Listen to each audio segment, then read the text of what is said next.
पिछले 2 दिनों से हम लोग को मार्केट में काफ़ी तेज़ी देखने को मिल रहा है, खास करके स्मॉल कैप म्यूचुअल फंड्स में, जिसमें 2-2% तक का रैली हम लोग को यहाँ पे देखने को मिला। और एफआई की तरफ से भी हम लोग को थोड़ा यहाँ पे बाइंग देखने को मिल रहा है। तो 2 दिनों से मार्केट ने बहुत अच्छा परफॉर्म किया है और हमारे पोर्टफोलियो में अच्छे रिटर्न्स देखने को मिले, अच्छे अच्छे हम लोग को जंप्स यहाँ पे देखने को मिले हैं। तो ऐसा रहा तो मार्केट में हम लोग को जल्द ही अप ट्रेंड दिखता हुआ नज़र आएगा। तो चलिए बढ़ते हैं म्यूचुअल फंड से रिलेटेड कुछ क्वेश्चंस, कुछ अपडेट्स को लेकर। एक सर का यहाँ पे क्वेश्चन आया है, एफआईस मेरे एग्जिट का वेट कर रहा था, जैसे मैं एग्जिट किया उनका बाइंग चालू हुआ।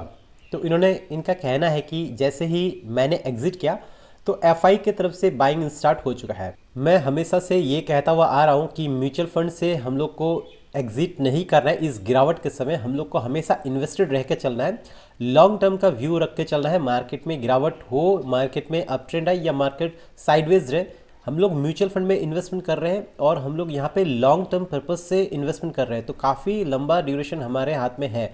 तो ये गिरावट जो बीच बीच में जो ये गिरावट आएंगे, ये पार्ट ऑफ मार्केट है, तो इससे डरना नहीं है और लगातार इन्वेस्टमेंट करके चलना है। तो जैसे इन सर ने अभी बताया कि इन्होंने एग्जिट किया और एफआई का बाइंग स्टार्ट हो गया, तो ये चीज़ हम लोग बता नहीं सकते कि कब मार्केट तेज़ी दिखाएगा और कब मार्केट अपना सबसे ज़्यादा बॉटम लगाएगा। इसलिए हम लोग को डिसिप्लिन के साथ इन्वेस्टेड रहना है और मार्केट में थोड़ा थोड़ा करके इन्वेस्टमेंट करके चलना है, चाहे मार्केट अप रहे चाहे मार्केट डाउन ट्रेंड में रहे।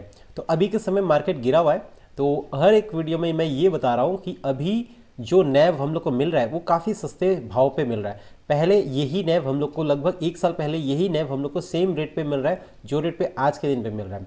आज से 6 महीने पहले जो नैव, एक एग्जाम्पल के तौर पे ले लेते हैं कि 100 रुपये का मिल रहा था, वो नैव अभी के समय हम लोग को 75 से 85 रुपीज़ में मिल रहा है। तो यहाँ पे डिस्काउंट हम लोग को देखने को मिल रहा है, लगभग 15 से 25% तक का डिस्काउंट देखने को मिल रहा है। खास करके लार्ज कैप म्यूचुअल फंड्स में हम लोग को 15% तक का यहाँ पे डिस्काउंट देखने को मिल रहा है, मिड कैप में वहीं पे 20% तक का डिस्काउंट देखने को मिल रहा है, और स्मॉल कैप म्यूचुअल फंड्स की बात करें तो वहाँ पे हम लोग को 25% तक का भी डिस्काउंट देखने को मिल रहा है। तो ये समय है एक्यूमुलेशन का, ये समय है मार्केट में इन्वेस्टमेंट करने का। और काफ़ी लोग जो है, मुझे यहाँ पे काफ़ी लोगों के कमेंट्स भी आते हैं कि हम लोगों ने अपना SIP अमाउंट जो है इस गिरावट में इंक्रीज़ कर दिया है। तो ये होता है माइंडसेट, ये होता है मेंटलिटी। तो अगर ऐसे करके इन्वेस्टमेंट किया जाता है, जब मार्केट ज़्यादा गिरा हुआ हो उस समय हम लोग अपना इन्वेस्टमेंट अमाउंट को थोड़ा सा अगर बढ़ा देते हैं, तो क्या रहता है, हम लोग को आने वाले दिनों में रिटर्न्स जो मिलने थे उससे ज़्यादा हम लोग को रिटर्न्स यहाँ पे मिलते हैं, क्योंकि आपने मार्केट में डिप का फ़ायदा उठाया। अगर मैं पूछूं कि मार्केट में अगर आपको रिटर्न बनाना है और थोड़ा ज़्यादा रिटर्न बनाना है, हम लोग ऐसे नॉर्मली पकड़ लेते हैं कि लॉन्ग टर्म में अगर हम लोग large cap, mid cap and small cap categories के फंड को मिलाकर मान लेते हैं एक एवरेज रिटर्न 15% का रिटर्न मिलता है, तो पर उससे ज़्यादा रिटर्न हम लोग कैसे निकाल सकते हैं। तो इसमें ज़्यादा रिटर्न निकालने के लिए आपको क्या करना पड़ेगा, जब भी मार्केट में गिरावट हो उस समय हम लोग को ज़्यादा करके इन्वेस्टमेंट करना रहता है। यानी हमारा जो नॉर्मल SIP जाता है, नॉर्मल म्यूचुअल फंड में इन्वेस्टमेंट करते हैं, उस समय जब मार्केट ज़्यादा गिरा हुआ रहे उस समय हम लोग को अपना इन्वेस्टमेंट को थोड़ा सा हम लोग अगर इंक्रीज़ कर देते हैं, 10 या 20% से भी इंक्रीज़ करते हैं, तो आने वाले दिनों में हम लोग के जो रिटर्न्स मिलने वाले थे 15% से, उससे ज़्यादा के रिटर्न हम लोग एक्सपेक्ट करके यहाँ पे चल सकते हैं। और हो सके तो जब मार्केट गिरा रहता है उस समय हम लोग को थोड़ा बहुत लमसम करके भी चलना चाहिए।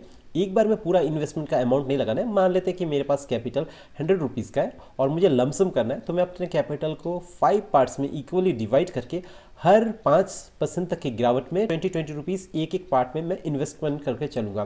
तो आने वाले समय में जब मार्केट रिकवर करेगा तो यहाँ पे मुझे इसका फ़ायदा देखने को मिलेगा। मार्केट ऐसे ही कामकाज करता है, तो इस समय मार्केट के गिरावट के समय मार्केट से डर के निकल जाते हैं, तो उनका रिटर्न भी नहीं बनता और वो अपना लॉस करा बैठते हैं। तो हमेशा मार्केट का जब गिरावट हो उस समय हम लोग को हो सके तो अपना इन्वेस्टमेंट को थोड़ा सा बढ़ा दे तो अच्छा है, थोड़ा सा लमसम करे तो भी ठीक है, और अगर नहीं भी कर सकते हैं तो मार्केट से कम डर के निकलना नहीं है, मार्केट में टिके रहना है, मार्केट में बने रहना है, तभी जाके आपका रिटर्न बनेगा, वरना आप मार्केट से यहाँ पे कॉर्पस नहीं बना पाएंगे। तो आज के लिए बस इतना ही।